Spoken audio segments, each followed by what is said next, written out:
Well, I'm not opposed to anything that I think will help the team win. But that being said, Adelaide's the best offensive rebounding team in the league. So I think having a little bit more size out there when possible is pretty crucial. Even Johnson and Bairstow, they're two of the best rebounders that we faced. They really hurt us in the glass the 2 times we played them. So I'm hoping that by starting big, we'll at least buy us some minutes where we have a fighting chance. And then I'm counting on the smaller guys to really box out and do their part physically to keep them off the glass too. I was doing, with my first game as a head coach. There's no doubt about that. The date won't escape me because of the situation. But yeah, having said that, we came in here to win a game and we just couldn't quite to get that done. Yeah, look, he just fell ill at the end of the day. So I haven't actually got an official report from the doctor, but yeah, he was just straight up ill, and just couldn't take the floor again. So that was obviously a real shame to lose him after that first stint. So we'll check up on him and see how he's feeling, and hopefully he'll be right to go on Sunday.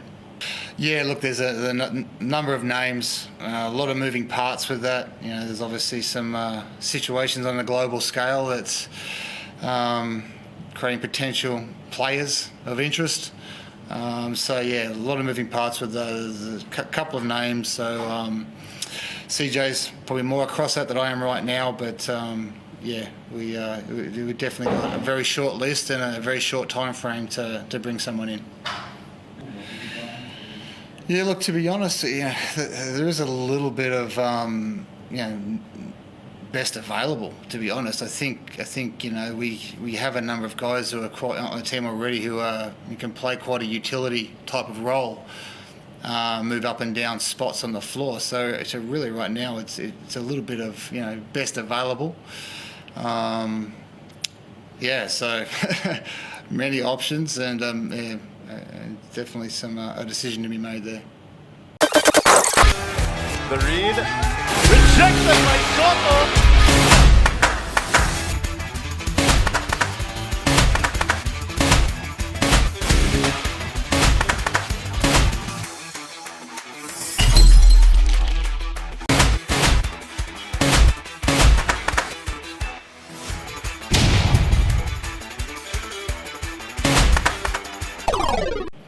Yeah, really looking forward to it.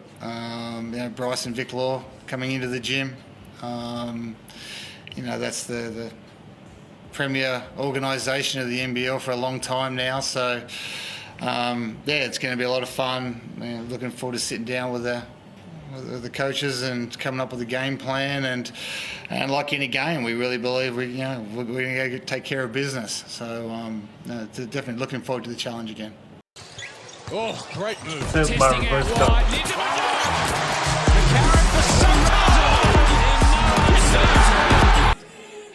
It's Kai Sotto back out on the floor. That looked good. That looked really good. Isa na namang kagulat-gulat na araw sa inyong lahat.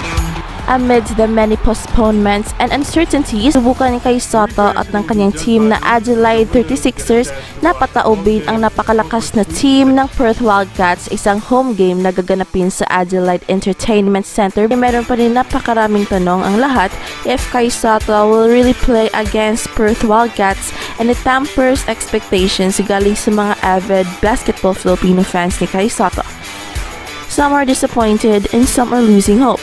But still the question remains, maglalaro kaya si Kai Sotto? Finally ay palalaroin na si Kai Sotto dahil ito ang kanyang best chance to feel kung gaano katindi ng Perth Wildcats. If Kai Sotto will be given the green light to play against Perth Wildcats, then for sure isang blockbuster na naman ang game ng Adelaide 36Ers, especially sa live streaming sa YouTube. Pero ang tanong, if Kai Sotto will play, maganda kaya ang kanyang ipapakita? Well, yan ang ating pag-uusapan in this video at dito na siguro maglalabasan ng baraha ang dalawang koponan sa kanyang rebanse. Napakahalaga kasi na manalo sa game against Perth Wildcats, siguradong maglalabasan na ng baraha ang dalawang koponan. And we all know na isa si Kai Sotto sa tinatagong baraha ni Coach CJ Button. By the way, para sa mga naghahanap ng live streaming na mga laro ni Kai Sotto sa NBL Australia, ay pasensya na po dahil pilitin man natin magkaroon ng live streaming dito sa ating channel ay bawal po dahil wala tayong rights to broadcast the games live. Kaya minabuti na lang namin na magkaroon ng quick updates as the action happens. Pero mapapanood pa rin nyo ang live streaming ng next game ni Kai Sotto against Perth Wildcats by right-clicking the live streaming link below na nakalagay sa description box. Now, let's go back sa ating game at hand. Ano kaya ang naghihintay ni Kai Sotto against Perth Wildcats na siyang reigning champions ng NBL Australia? In terms of competition ay for sure napakagaling na team ang Perth Wildcats. But with Kai Sotto against Perth Wildcats ay siguradong sakita naman ito sa ulo ng coach ng Perth and good news para sa Adelaide 36Ers. And with Kai Sotto, nagkaroon ng ibang dimension ang mga big men ng Adelaide.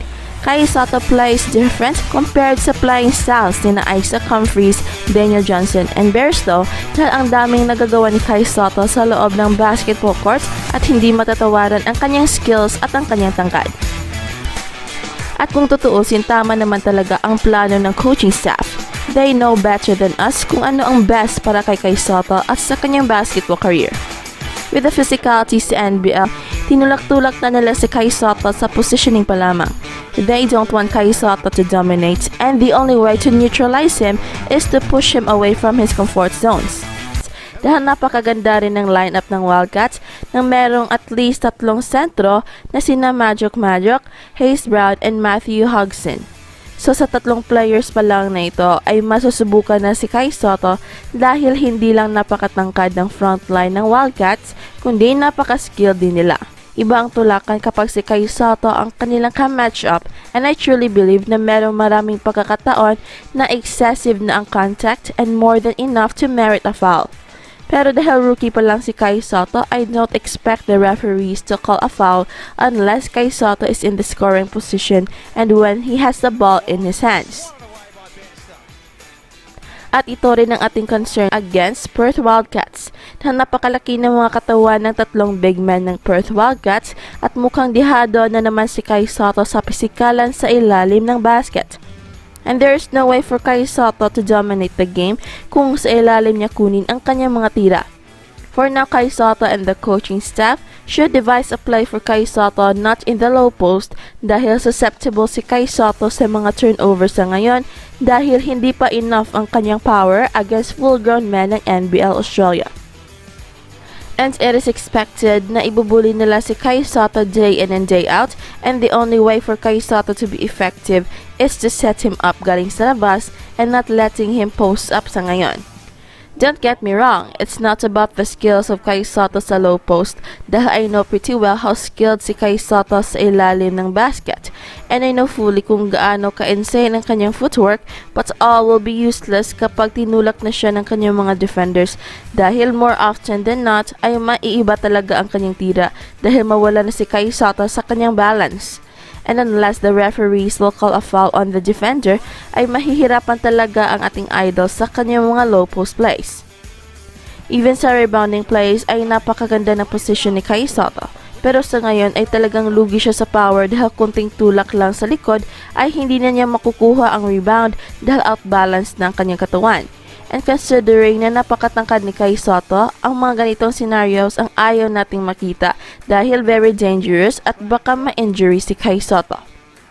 But as they say, ito ang kailangan ni Kai Sotto and I expect nothing new sa depensa ng Perth Wildcats against Kai Sotto. Tulakan at banggaan lang naman ang magagawa nila dahil in terms of size and skills ay napakaangat si Kai Sotto sa kanila. And that is not a hype, that's a fact.